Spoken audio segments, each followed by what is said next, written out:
warahmatullahi wabarakatuh. Bagaimana kabar kalian hari ini anak-anak? Alhamdulillah, luar biasa. Allahu Akbar, tetap semangat. Oke, baik anak-anak. Perkenalkan, nama Ibu Sophie Aprilia Widianti. Pada hari ini kita akan belajar mengenai perlawanan terhadap kolonialisme dan imperialisme. Namun, alangkah baiknya sebelum pembelajaran dimulai, kita berdoa terlebih dahulu. Oke, anak-anak. Di dalam perlawanan terhadap kolonialisme dan imperialisme ini terbagi lagi menjadi dua. Yang pertama, perlawanan terhadap persekutuan dagang, dan yang kedua, perlawanan terhadap pemerintahan Hindia Belanda. Nah, di dalam perlawanan terhadap persekutuan dagang ini, terjadi beberapa peristiwa penting di antaranya. Yang pertama ada perlawanan Baubullah dalam mengusir Portugis. Lalu yang kedua, perlawanan rakyat Aceh. Yang ketiga, ketangguhan ayam jantan dari timur. Dan yang keempat, serangan Mataram terhadap VOC. Adapun beberapa perlawanan pada masa pemerintah Hindia Belanda, yang pertama ada perlawanan Saparua di Ambon, yang kedua Perang Padri di Sumatera Barat, yang ketiga Perang Diponegoro, yang keempat Perang Aceh, yang kelima perlawanan Sisingamangaraja di Sumatera Utara, yang keenam Perang Banjar, dan yang ketujuh Perang Jagaraga di Bali. Oke anak-anak, yang pertama kita akan membahas mengenai perlawanan Baubullah dalam mengusir Portugis. Pada tahun 1529 terjadi peperangan antara Portugis dengan Tidore. Faktor penyebab utama dari peperangan tersebut yaitu Portugis menghalang-halangi perdagangan antara Tidore dengan Banda. Pada saat itu Portugis menembaki junjung atau perahu dari Banda yang akan membeli cengkih ke Tidore. Hal tersebut menimbulkan perlawanan dari rakyat Tidore. Namun, pada saat peperangan, Portugis berhasil mengadu domba antara kerajaan Ternate dan kerajaan Tidore. Di saat yang bersamaan pula, Portugis mendapatkan kekuatan dari Ternate serta Bacan. Pada akhirnya, Portugis berhasil memenangkan peperangan tersebut. Selang beberapa tahun kemudian, tepatnya pada 1570, Sultan Hoirun yang merupakan pemimpin dari Tidore mengadakan perundingan dengan VOC di benteng Sao Paulo. Pada awalnya, perundingan tersebut berjalan dengan baik. Namun, di tengah-tengah perundingan, tiba-tiba saja Portugis menangkap dan membunuh Sultan Hoirun. Tindakan kejahatan dan kelicikan Portugis tersebut menimbulkan kemarahan rakyat Maluku. Selanjutnya, Sultan Baubullah yang merupakan putra dari Sultan Hoirun memimpin perlawanan terhadap Portugis. Di saat yang bersamaan, Ternate dan Tidore bersatu untuk melakukan perlawanan terhadap Portugis dan mengusirnya dari Ternate. Tepatnya pada tahun 1575, pada akhirnya Portugis berhasil diusir dari Ternate. Baik anak-anak, setelah tadi membahas mengenai perlawanan Baubullah dalam mengusir Portugis, selanjutnya Ibu akan membahas mengenai perlawanan rakyat Aceh. Di bawah masa pemerintahan Sultan Iskandar Muda yang berkisar pada tahun 1607 hingga 1639, rakyat Aceh telah dipersiapkan untuk melakukan serangan terhadap kedudukan Portugis di Malaka. Aceh memiliki armada laut yang dapat mengangkut 800 prajurit. Pada saat itu juga, kerajaan Aceh telah sampai di Sumatera Timur hingga Sumatera Barat. Puncaknya pada tahun 1629, Aceh melakukan serangan terhadap kedudukan Portugis. Namun, dalam peperangan tersebut, Aceh belum berhasil membawa kemenangan.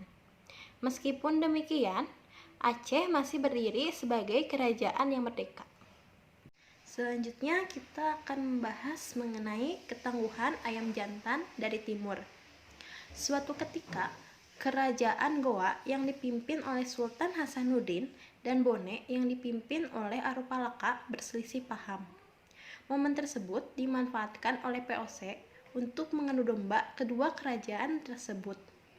POC memberikan dukungan sehingga Bone mampu mengalahkan Goa pada peperangan tahun 1666 tersebut.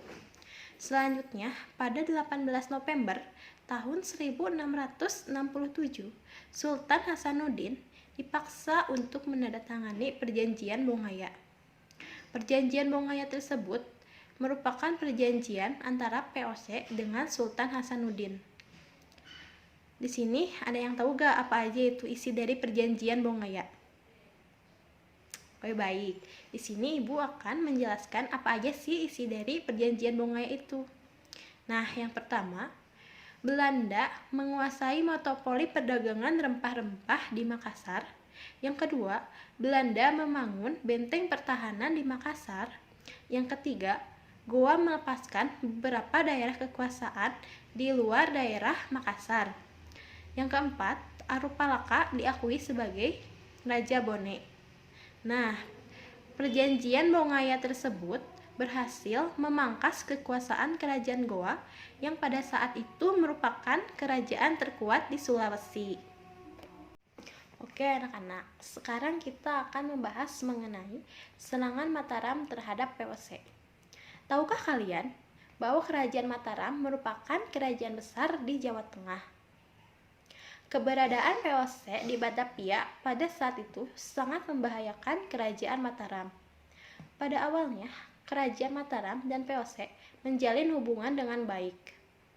Bahkan kerajaan Mataram mengizinkan POC untuk mendirikan benteng gudang atau loji yang dipergunakan sebagai kantor dagang di Jepara pada tahun 1615.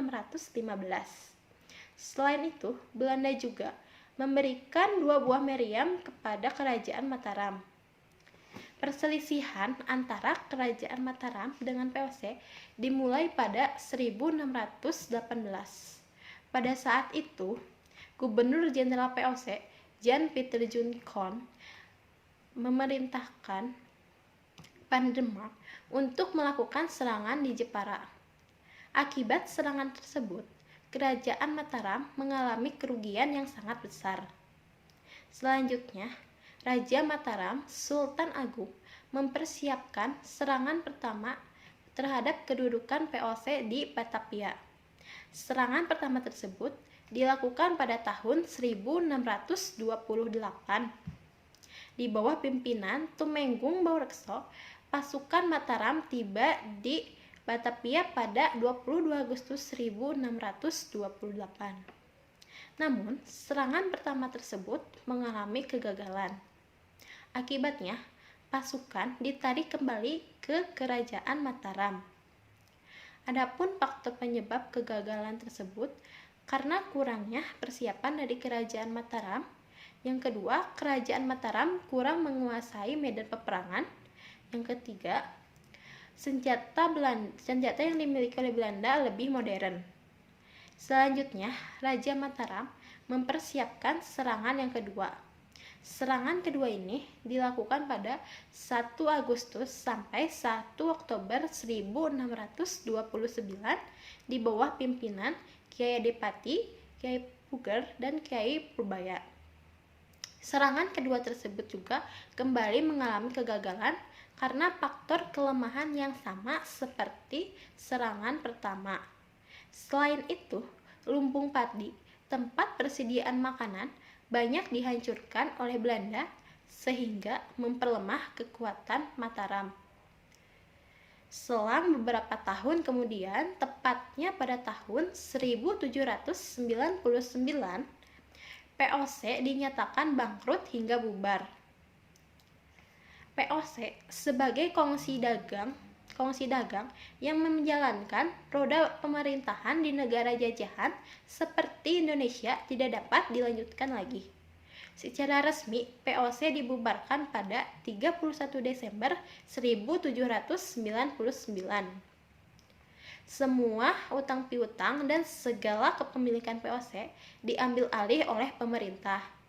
Setelah POC resmi bubar, Indonesia berada di bawah masa pemerintahan Hindia Belanda. Nah, anak-anak, itu tadi penjelasan mengenai perlawanan rakyat terhadap persekutuan dagang. Sampai di sini, apakah ada materi yang tidak dipahami dan ingin ditanyakan terlebih dahulu? Oke, baik. Jika tidak ada, Ibu akan melanjutkan bahasan selanjutnya. Selanjutnya, perlawanan terhadap pemerintah Hindia Belanda. Pada masa pemerintahan Hindia Belanda, rakyat Indonesia melakukan perlawanan di berbagai daerah. Yang pertama, Perang Saparua di Ambon. Ketika Belanda kembali berkuasa di Indonesia pada 1817, rakyat Ambon melakukan perlawanan di bawah pimpinan Thomas Matulesi atau Kapten Patimura. Patimura melakukan perlawanan di Saparua dan berhasil merebut benteng Belanda dan membunuh Van den Berg. Dalam perlawanan tersebut, turut andil peran pahlawan wanita yaitu Christina Marta Tiahahu. Namun, pada akhirnya, Belanda berhasil mengalahkan Patimura setelah mendapatkan bantuan dari Batavia. Kapten Patimura berserta 3 orang pengikutnya ditangkap dan dihukum gantung. Yang kedua ada Perang Padri di Sumatera Barat. Perang Padri dengan sasaran utama Belanda meletus pada tahun 1821 di bawah pimpinan Tuanku Imam Bonjol, Tuanku Nan Cerdik, Tuanku Tembusai, dan Tuanku Nan Ilahai. Perlawanan Padri tersebut berhasil membuat Belanda semakin terdesak. Selain itu, di saat yang bersamaan, Belanda juga harus menghadapi perlawanan Pangeran Diponegoro. Belanda menyadari apabila peperangan tetap dilanjutkan, mereka akan mengalami kekalahan. Oleh sebab itu, Belanda mengajak kaum Padri untuk berdamai. Hal ini diwujudkan di Bonjol pada 15 November 1825. Setelah itu, Belanda kembali fokus untuk menghadapi perlawanan Diponegoro. Setelah berhasil memadamkan perlawanan Diponegoro, Belanda kembali menyerang kedudukan kaum Padri. Kaum adat yang awalnya bermusuhan dengan kaum Padri, pada akhirnya memberikan kekuatan pada perjuangan Padri. Selain itu, perjuangan Padri juga mendapatkan kekuatan dari Kerajaan Aceh. Menyikapi hal tersebut, Belanda membangun sistem pertahanan dengan benteng Stelsel dan Fort de Cook di Bukit Tinggi, serta Fort van de Kevelen. Dengan siasat tersebut, Belanda berhasil memenangkan peperangan. Hal ini dibuktikan dengan hancurnya benteng pertahanan kaum Padri di Bonjol pada tahun 1837.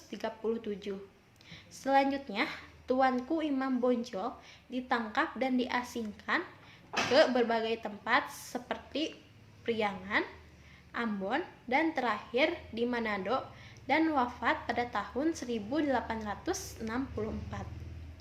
Akibat kemenangan tersebut, kekuasaan Belanda di Minangkabau semakin besar. Hal tersebut juga yang mendukung Belanda menguasai wilayah Sumatera yang lainnya. Yang ketiga ada Perang Diponegoro. Perang Diponegoro merupakan salah satu perang besar yang dihadapi oleh Belanda. Perlawanan Pangeran Diponegoro tidak lepas dari kegelisahan dan penderitaan rakyat akibat penindasan pemerintahan Hindia Belanda. Campur tangan Belanda dalam urusan Keraton Yogyakarta menjadi salah satu faktor penyebab kegelisahan rakyat. Selain itu, penetapan pajak-pajak dan kebijakan ekonomi lainnya menjadi faktor penyebab penderitaan rakyat serta melatar belakangi meletusnya perlawanan di Diponegoro. Adapun salah satu bukti campur tangan politik Belanda yaitu dalam urusan politik Keraton Yogyakarta. Pada 1822, Ketika Sultan Hamengkubuwono IV wafat, terjadi konflik di dalam Keraton Yogyakarta dalam menentukan siapa penggantinya. Mengingat putra mahkota pada saat itu masih berusia 3 tahun. Momen ini dimanfaatkan oleh Belanda untuk ikut campur dalam urusan Keraton Yogyakarta. Segala kegelisahan dan penderitaan yang telah lama dialami oleh rakyat ditimbulkan oleh beberapa peristiwa yang menimbulkan kemarahan rakyat. Sebagai contoh, pada Mei 1825 ketika membuat jalan baru, Belanda dan Patih Danureja membuat patok-patok di atas lahan leluhur Pangeran Diponegoro.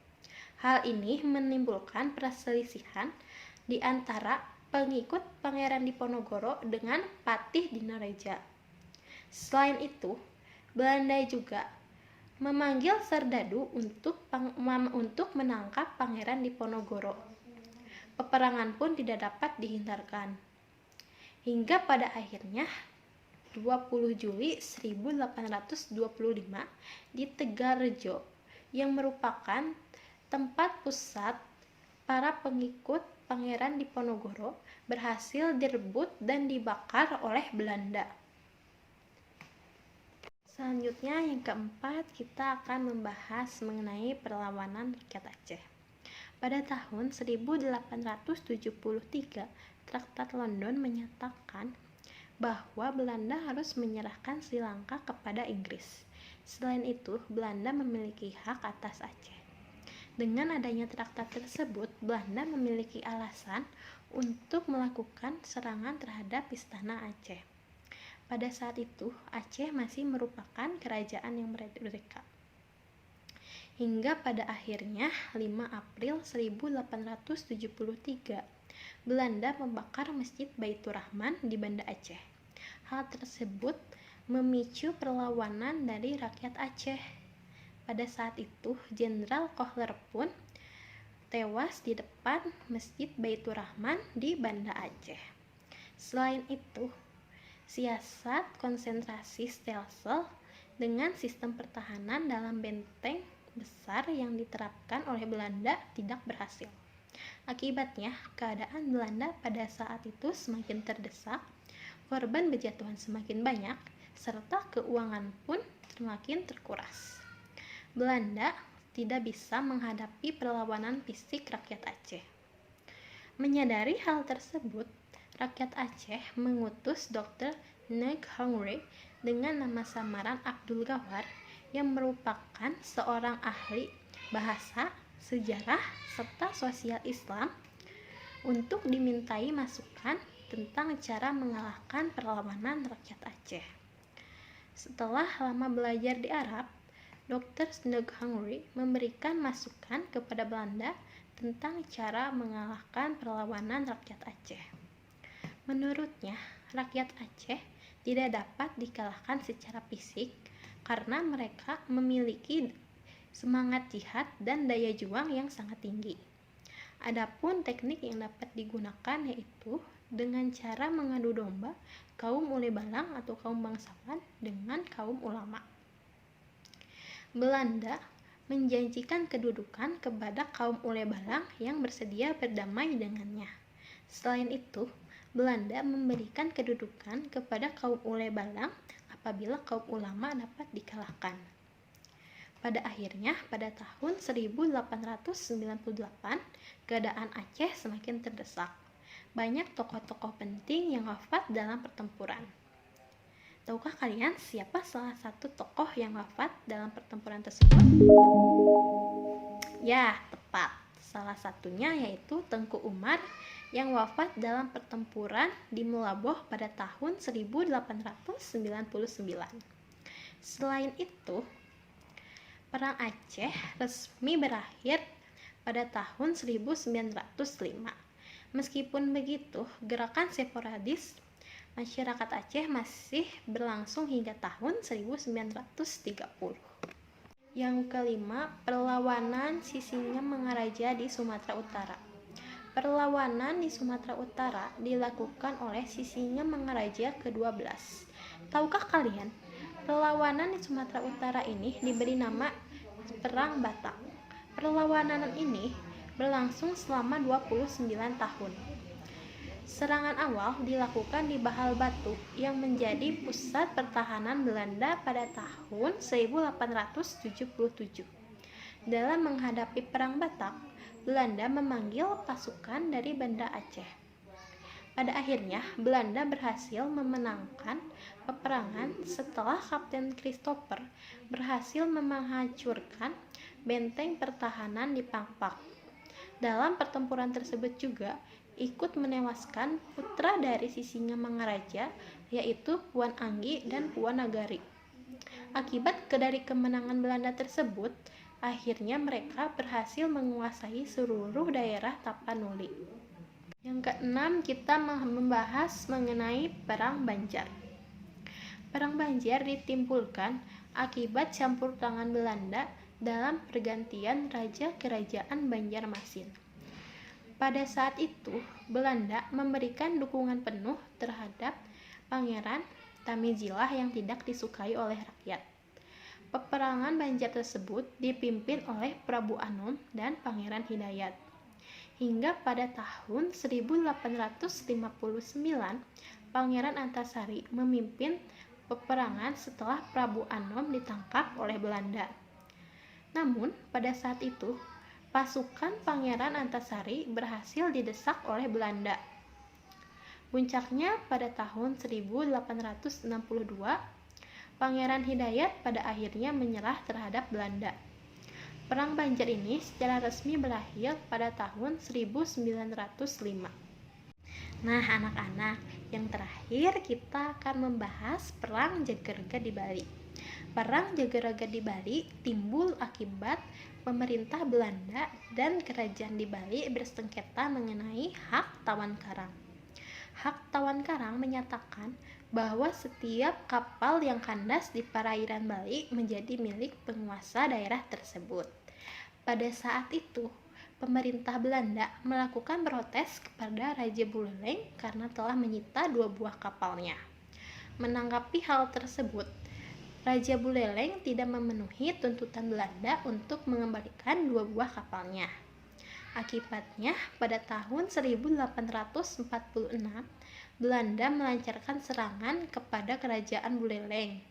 Dalam peperangan tersebut, kerajaan Buleleng berhasil dikalahkan oleh Belanda. Selain itu, Raja Buleleng menyingkir ke Jagarega dengan bantuan kerajaan Karangasem. Selanjutnya, pada tahun 1849, setelah berhasil menguasai benteng Jagarega, Belanda melakukan ekspedisi militer. 2 kerajaan di Bali, yaitu Kerajaan Gianyar dan Kerajaan Kelungkung, menjadi sasaran utama Belanda pada tahun 1906. Pada akhirnya, seluruh kerajaan di Bali berhasil dikuasai oleh Belanda setelah rakyat melakukan perlawanan terhadap Belanda. Peperangan tersebut disebut juga dengan Perang Puputan Jagarega. Oke anak-anak, itu tadi beberapa penjelasan mengenai perlawanan terhadap kolonialisme dan imperialisme. Sampai materi yang sudah Ibu jelaskan, apakah ada yang ingin ditanyakan terlebih dahulu atau sudah cukup paham? Cukup paham? Oke, kalau gitu sekarang giliran Ibu yang bertanya ya. Di sini Ibu punya dadu. Ibu akan melemparkan dadu ini ke kalian. Siswa yang dapat lemparan dadu dari Ibu harus menjawab pertanyaan dari Ibu ya. Oke, siap? Siap ya? Siap gak? Siap ya?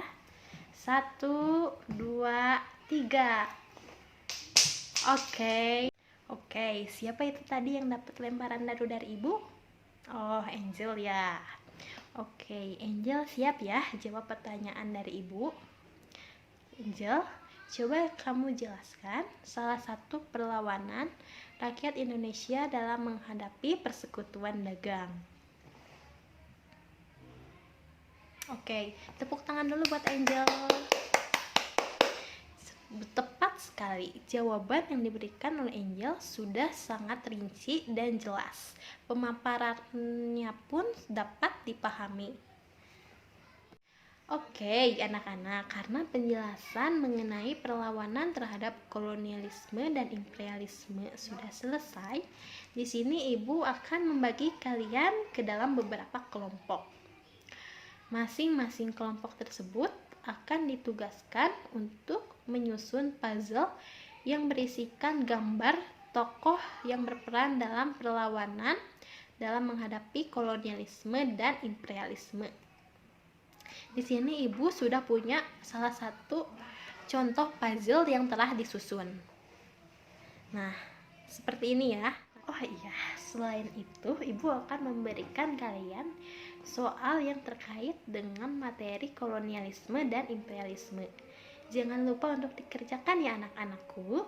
Nanti di pertemuan selanjutnya kita bahas secara bersama-sama.